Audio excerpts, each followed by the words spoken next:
Welcome to MKP. Hi hello எல்லாருக்கும் வணக்கம். எல்லாரும் எப்படி இருக்கீங்க? நல்லா இருப்பீங்கன்னு நினைக்கிறேன். சரி, இன்னைக்கு நம்ம இந்த வீடியோவில் எதை பற்றி பார்க்க போகிறோம்னு பார்த்தீங்கன்னா, நம்ம ஓமர் புறாங்களை காய்ச்சல் போட்டிருந்தோம். ஸோ அந்த புறாங்களை பறக்க விட்டு பார்க்கலான்னு சொல்லிட்டு வைக்க விட்டுருக்குறோம்.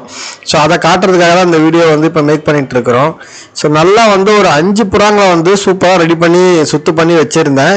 ஸோ பக்கத்தில் இருக்கிற பசங்க நம்ம ஃப்ரெண்ட்ஸுங்க கேட்டாங்க, இந்த மாதிரி ஒரு 4 புறா வேணும் முட்டை மாற்றி வைக்கிறதுக்கு, எனக்கு கொஞ்சம் கொடுத்தா நல்லா இருக்கும்னு சொல்லிட்டு அப்படியே ஜதியாக வாங்கிட்டு போயிட்டானுங்க.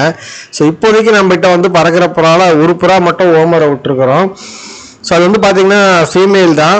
ஸோ இப்போ தான் சுத்து பண்ண ஆரம்பிச்சிருக்கிறேன். ஸோ புறா எப்படி பறக்குதுன்றத பார்ப்போம் வாங்க. நல்லா சோலோவாக பறக்குது. நம்ம புறாங்களை அடுத்து சாதா புறா ஒன்று அவுத்து விட்டுருக்கிறேன். அதையும் நான் வரக்கூடிய வீடியோஸில் காட்டுறேன். ஒவ்வொன்றா இனிமேல் பறக்க விட்டு பார்க்க போகிறோம். ஸோ அது எல்லாத்தையுமே சூப்பராக ஃபார்ம் பண்ணி எங்கெங்கெல்லாம் போய் அந்த புறாங்க உட்காருதோ அங்கெல்லாம் போய் பறந்து அந்த புறாங்களை அழகாக கூட்டு இறக்கிடுது. ஸோ அந்த வகையில் எனக்கு இந்த ஓமர் புறா ரொம்ப ஹெல்ப் பண்ணுதுன்னு சொல்லலாம். சரி வாங்க, இப்போ இந்த புறாவை பறக்க விட்டு எப்படி பறக்குதுன்றதை பார்ப்போம். இந்த ஒரே புறா தான் நான் சோலோவாக ஓட்டுறேன். பாருங்க, சூப்பராக இப்போ தான் சுத்து பண்ண ஆரம்பிக்குது புறா. இன்னும் ஓட்ட தான் நல்லா லாங் சஃபாரிலாம் போகும். ஸோ இந்த புறாவே பார்த்தீங்கன்னா இதோட லைனேஜ் எல்லாமே நம்ம சென்னை அவுட்டர்லாம் ட்ரை பண்ணியிருக்கிறோம். ஸோ சூப்பராக நம்மக்கிட்ட லேண்ட் ஆகிருக்குது. அதனால தான் சரி இந்த லைனேஜை நம்ம வச்சுக்கலாம்னு சொல்லிட்டு இவர் மட்டும் நமக்கு பிடிச்ச புறா லைனேஜ்ன்றதுனால இவர் ஒருத்தரை மட்டும் நான் நிறுத்தி வச்சிருக்கிறேன் இப்போதைக்கு. ஸோ பாருங்க, நல்லா லாங் போயிட்டு வரும். புறா துருத்துருன்னு தான் இருக்கும் எப்போவுமே. ஸோ இப்படி பறக்க விட்டு பார்க்கறது ரொம்ப நாள் ஆச்சுங்க அந்த மாதிரி பறக்க விட்டு பார்த்து. ஏன்னா எல்லாத்தையும் கொடுத்துட்டோம் நம்ம. ஸோ இப்போ திரும்பவும் ஃபார்ம் பண்ணுறோம். ஸோ இனிமேட்டு நம்ம எங்கேயும் கொடுக்கவும் மாட்டோம், எங்கேயும் போக போகிறதும் இல்லை. ஸோ ஃபுல் அண்ட் ஃபுல் புறாங்கள் தான் இருக்க போகிறோம். ஸோ நமக்கு வீடியோஸ் ரெகுலராக வரும். ஸோ புறா எப்படி பறக்குதுன்றதை பாருங்கள். இனி நம்ம சாதா புறா அடுத்தது நம்ம ஃபார்ம் பண்ண போகிறோம். அப்புறம் கர்நாடக இணைச்ச பழைய மாதிரி நம்ம திரும்பவும் பறக்க விட போகிறோம். ஸோ வாங்க. அப்போலாம் நம்மகிட்ட கேமரா இல்லைங்க இந்த அளவுக்கு எடுக்கிறதுக்கு. ஸோ அந்த புறாங்களை காட்டுறதுக்கு நல்ல கேமராலாம் இல்லை. ஸோ இப்போ கேமரா இருக்கும்போது புறா நம்மக்கிட்ட இல்லை. ஸோ அதை நம்ம எல்லாத்தையும் இப்போ ஒன்றா செட் பண்ணி வச்சுருக்கிறோம். ஸோ இப்போ தான் எல்லாமே கைக்கூடி வருது. ஸோ இனி வரக்கூடிய வீடியோஸில் கிளியராக காட்டணுன்றதுக்காக தான் நம்ம எல்லாம் முயற்சி பண்ணிகிட்டு இருந்தோம். ஸோ இப்போ தான் எல்லாமே கைக்கூடி வருது. பார்க்கலாம் எப்படி இருக்குன்னு சொல்லிட்டு. பாருங்கள், சோலோவாக எவ்வளோ சூப்பராக பறக்குதுன்னு சொல்லிட்டு. நல்லா ஒரு 15-20 நிமிஷம் வரைக்கும் ரவுண்ட்ஸ் அடிச்சு தான் இறங்கும் புறா. சாதா புறா கர்ணப்புறாலாம் சுத்து பண்ணதுக்கப்புறம் இவரை நான் உள்ளத்துக்கு போட்டுருவேன். ஸோ இவர் எங்கேயாவது லாங் விடுறதுக்கு அந்த மாதிரி ட்ரைனிங் பண்ணுற வீடியோஸ் எல்லாமே நான் காட்டுறேன். நல்லா ரவுண்ட் அடிச்சுட்டு அந்த பில்டிங் மேலே தான் உட்காரும். ஸோ இதுதான் நம்ம ஏரியாலே கொஞ்சம் உயரமான பில்டிங்கு. ஸோ அங்கே ஆட்கள் வராமல் போகாமல் இருக்கிறதுனால எல்லா புறாவுமே அங்கே உட்காந்து அங்கே இறங்கும். ஸோ ஏன்னா எல்லாமே இப்போ உயரமாகிடுச்சு மாடிங்க சுற்றி. அதனால் இப்போ பறக்க விடுறதுன்றது கொஞ்சம் கஷ்டம்தான். ஏன்னா நம்ம சத்திரியும் கொஞ்சம் டவுன் தான். ஸோ அதனால தான் அந்த மாடியில் உட்காந்து தான் நம்மக்கிட்ட எப்போவுமே இறங்கும். அந்த ஒரு லேண்ட்மார்க் அங்கே உட்காரோம். காலையிலே சூப்பராக அந்த வெயில் கிளைமேட். ரொம்ப நாளாக மழை தான் பெஞ்சிட்டு இருந்துச்சு. இப்போ தான் வெயில் மறுபடியும் அடிக்க ஆரம்பிச்சிருக்குது. ஸோ நம்ம வீடியோவில் சொல்லியிருந்தோம் இது பறக்கிறது எப்படின்னு சொல்லிட்டு வீடியோ போடுவேன்னு. அதுக்காக என்னால் முடிஞ்ச வரைக்கும் நான் அந்த வீடியோ எடுத்து நான் உங்களுக்கு போஸ்ட் பண்ணுறேன். ஸோ இனி வரக்கூடிய சாதா புறாங்க கர்ணப்புறாங்கலாம் எப்படி பறக்குதுன்றதை வச்சு அடுத்தடுத்து நான் வீடியோஸ் போடுறேன் நான். பாருங்கள், புறா நல்லா லாங் சஃபாரி போயிட்டு வருதுங்க. இவ்வளோ நேரம் ஆளே காணும். ஸோ எந்த புறாக்களோடையும் சேர்ந்து பறக்காது, சோலோவாக தான் பறக்கும். இப்போ அடுத்தது நம்ம ஒயிட்டில் நம்ம சாதா புறாக்கு ட்ரைனிங் போட்டுட்ருக்குறோம். இப்போ அடுத்தது நம்ம யுவராஜ் புறாங்களை பறக்க விட்டு பார்க்க போகிறோம் எப்படி இருக்குன்னு சொல்லிட்டு. இப்போ தான் காய்ச்சல் போட்டுட்ருக்குறோம். ஸோ நடுவில் ஒரு நாள் திறந்து விட்டுட்டு உங்களுக்கு நான் வீடியோஸில் காட்டுறேன் எப்படின்னு சொல்லிட்டு. சரிங்க ஃப்ரெண்ட்ஸ், இதோட அந்த வீடியோவை நான் முடிச்சுக்கிறேன். ஸோ இப்போ தான் நம்ம ஒவ்வொரு புறாங்களாம் பறக்க விட ஆரம்பிச்சிருக்கோம். அங்கே பாருங்கள், அழகாக ரவுண்ட் அடிச்சுட்டு இறங்க போகுது புறா. இந்த மாதிரி தான் மாடியில் இறங்கிடுவான். இறங்கிட்டு அதுக்கப்புறம் தான் பார்த்தீங்கன்னா நம்ம புறாங்களை திறந்து விட்டு தீனி போட்டவனையும் நம்மக்கிட்ட திரும்பவும் வந்துடும். இப்போ நம்மளுடைய புறாக்கள் எல்லாத்தையும் திறந்து விடுவோம்.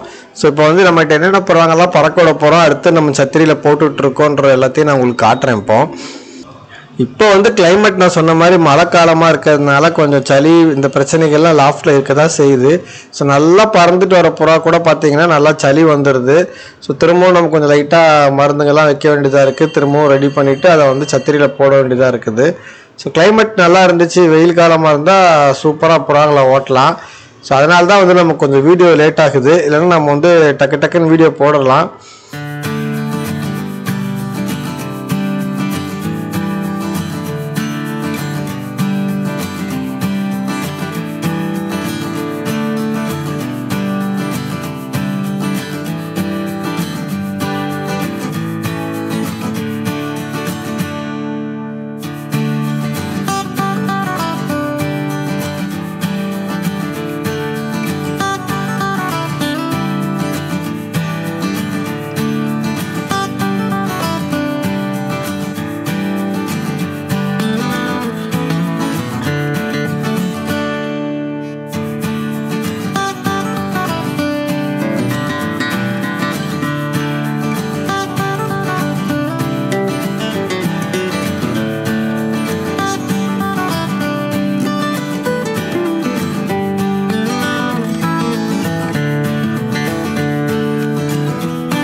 இப்போ நம்ம பார்த்துட்டு இருக்கிற இந்த புறாங்கெல்லாம் பார்த்தீங்கன்னா நம்ம அடுத்தது பறக்க விடுறதுக்கு தயாரா இருக்கக்கூடிய புறாங்க தான். ஸோ என்ன பிரச்சனைனா இதுல வந்து ரக்க உருவி விட்டுருக்கிறேன். ஸோ இது வளர்ந்ததுக்கு அப்புறம் தான் இந்த புறாங்களை வந்து காய்ச்சல் போட்டு நம்ம ஓட்ட ஆரம்பிக்க போறோம். ஸோ அது மட்டும் இல்லாமல் பார்த்தீங்கன்னா இப்போ நம்மகிட்ட இந்த ஒயிட் எல்லாம் வந்து சாதா புறாங்க எல்லாமே இப்போ பறக்கிறதுக்கு ரெடியா இருக்குது. ஸோ இப்போ பறக்கிற புறாங்க எல்லாத்தையுமே நம்ம காய்ச்சல்ல போட்டுட்டு இருக்கிறோம். ஆனா இந்த புறாங்கெல்லாம் பார்த்தீங்கன்னா இன்னொரு ஒரு கல்லி கூட கொட்டலை. ஸோ 0 கல்லியில் தான் இருக்குது. ஆனா இப்பவே புறா வந்து நம்ம சுத்து பண்றோம், போயிட்டு வந்து அங்கங்க உட்காருது, ஏறவும் இறங்கவுமா இருக்குது. இப்போ இந்த புறாங்களை வந்து நம்ம சுத்து பண்ண ஆரம்பிக்கலாம். அதே மாதிரி பாத்தீங்கன்னா இப்ப ப்ரீடிங்கும் உள்ள போட்டிருக்கிறோம். ஸோ அதுல இருந்து வரக்கூடிய பட்டாங்களும் நம்ம வந்து பறக்க விட போறோம். இது எல்லாமே வந்து புறாங்க எப்படி பறக்குது, எவ்வளவு நேரம் பறக்குது, என்ன டைமிங் பறக்குது எல்லாத்தையுமே நம்ம நோட் பண்ண போறோம். ஸோ ஃபர்ஸ்ட் ஸ்டார்டிங்ல இருந்து கொஞ்சம் கொஞ்சமா இம்ப்ரூவ் ஆகி எத்தனை மணி நேரம் வரைக்கும் இந்த புறாங்க கெப்பாசிட்டின்றத பொறுத்து தான் நம்ம வந்து அந்த புறாங்களை நிறுத்தி நம்ம ரெக்க வெட்டி வந்து நம்ம உருவாக்க போறோம். ஸோ ப்ரீடிங்க்கு வந்து இந்த புறாங்கள்ல இருந்து நம்ம திரும்பவும் ரெடி பண்ண போறோம். ஸோ இதுங்க எல்லாத்தையும் வந்து நல்லா பறந்த புறாங்களை மட்டும் செலக்ட் பண்ணி ரெக்க வெட்டி நம்ம தஸ்தாக்குனதுக்கு, அதாவது எப்படின்னா ஒரு 2-3 மாசம் கழிச்சு திரும்பவும் அதே லெவல்ல பறக்குதான்னு சொல்லி புறாங்களுக்கு ரெக்க கொடுத்து நம்ம பார்க்க போறோம். ஸோ ஃபர்ஸ்ட் வந்து இருக்கக்கூடிய பிஞ்சு ரெக்கையில வந்து புறாங்களை ஓட்டிட்டு அதுக்கப்புறம் பாத்தீங்கன்னா ரெக்க முத்துனதுக்கு அப்புறம் ஒரு தடவை உருவி விட்டு புறாங்களை வந்து திரும்பவும் ரெடி பண்ணுவோம். ஸோ இந்த ப்ராசஸ்ல நம்ம பண்ணி நம்ம ஜதையை செட் பண்ற டைம்ல பாத்தீங்கன்னா நம்ம யுவராஜ் வீட்டுல வந்து யுவராஜ் கிட்ட வந்து பறக்கக்கூடிய புறாங்க ரேசிங் எப்படி விடுறாரு எல்லா வீடியோஸும் நம்ம வந்து சொல்லியிருக்கிறோம். ஸோ அது கிட்ட வரமோ அதையும் நம்ம எடுப்போம். நடுவில் யுவராஜ் வீட்டில் நடக்கிற ட்ரைனிங் எல்லாத்தையுமே நான் உங்களுக்கு வீடியோவை போடுறேன். இதோட இந்த வீடியோ நான் முடிச்சுக்கிறேன் ஃப்ரெண்ட்ஸ். நெக்ஸ்ட் ஒரு நல்ல வீடியோட உங்களுக்கு ஒரு வீடியோ தரேன். Tell me pretty lies, look me in the face, tell me that you love me, even if it's fake.